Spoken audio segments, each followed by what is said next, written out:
Sa talata po ng 2 Timothy chapter 4 verse 7. So ito po ang sinasabi sa kanyang mga salita. Pinagbuti ko ang aking pakikipaglaban, natapos ko na ang dapat kong takbuhin at nanatili akong tapat sa pananampalataya. Kaya po sa na manalangin, aming Ama, sa umaga po ito, amin pong hinihingi ang iyong pagsama. Pagbibigay po ng karunungan upang maunawaan po namin ang iyong mga salita. Kaya mo, Panginoon, na sa umaga nito, sa kabila po ng mga pinagdadaanan ng bawat isa po sa amin, alam po namin, Panginoon, na ito ay mananatiling mabuti sapagkat ikaw po ay mabuti. Ito po ang aming panalangin na may pagpapasalamat sa pangalan ni Jesus. Amen. So, sa umaga po ito, gusto ko po kayo nandito sa pamagat na life is hard, but God is good. Alam mo, mahirap ang buhay, pero ang Diyos po mabuti. Hindi po nagbabago yung bagay po na yun. Pero po ako tatlong bagay na gusto ko po iwan sa yung umaga.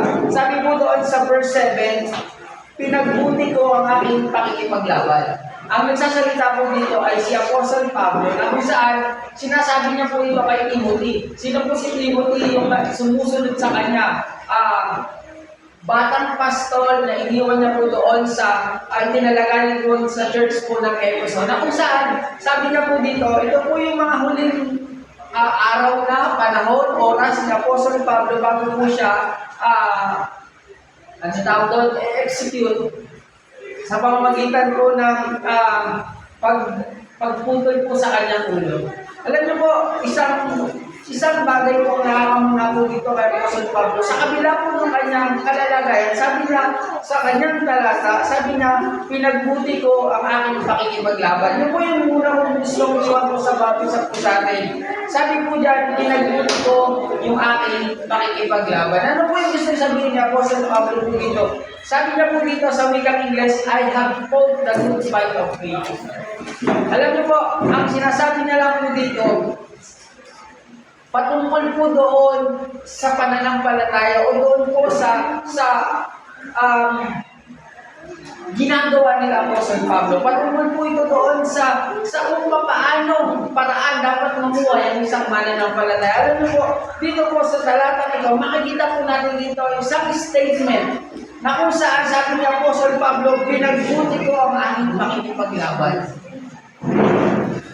Sa madaling salita, sa ibang pag-aaral ko, sabi dito, even yung conscience ko, yung konsensya ni Apostle Pablo, sabi niya dito, walang makitang bahid duni sa kanyang paglilingkod sa Panginoon. Sabi nga, meron po siyang sinabi sa kanyang sulat ko, hindi ko nagkakamali, 1 Corinthians chapter 11 verse 1. Sabi niya doon, tularan niyo ako kung paano tinularan ko si Kristo. Isang statement, kung saan makikita po natin dito, taas no siya, na tularan niyo ako kung paano tinularan ko si Kristo. Dito po sa talata nito, sinasabi niya po kay Timothy, pinagbuti ko ang aking pakikipaglaban. So, bakit po ito?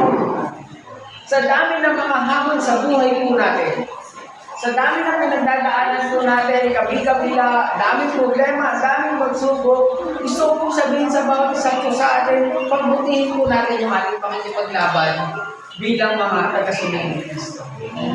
Pangalawa po, sabi niya po dito, in verse 7b, natapos ko na ang dapat kong takbuhin. Kumbaga, kung titingnan po natin, sinasabi niya po sa Pablo, ito na yung huli.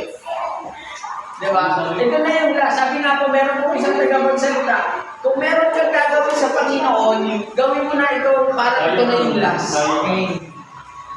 Kumbaga, ito na yung huli.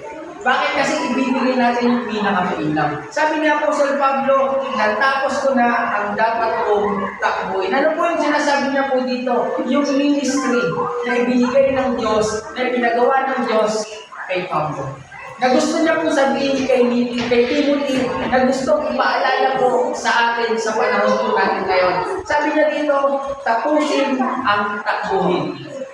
Alam niyo po, ito po yung isang kataga, mabilis mag-umpisa. Pero ang mahalaga kung paano mo tatapusin yung iyong sinubukan. Kung di po ko nagkakamali, sabi nung nagsalita ko nito, hindi mahalaga kung paano ka nagsimula, kundi kung paano mo tatapusin ang iyong sinimula. Mabilis mag-umpisa, di ba po? Napakabilis. Pero in the long run po ng ating paglilingkod sa Panginoon na andyan ang mga pagsubok sa buhay. Ang tanong, tatapusin ko ba yung takbuhin? May problema tayo, tatapusin ko ba yung takbuhin? May mga pagsubok tayo pagdadaanan, hindi po tayo exempted sa bagay po na yan. Pero ang tanong po, tatapusin ba natin yung ating sinimulan? At yung po yung napakalaga, alam niyo po, nakita ko po kung paano magsimula ko ang church po na to. Hindi ko nagkakamali pa, second year ko nung mapunta ko ako dito. Second year ng UECC ko ito, 1 year po. May picture na po. Pinasa ko nga po, pinasa sa akin ni Mrs. Pastor Ramila, tapos pinasa ko kay Pastor Ramil.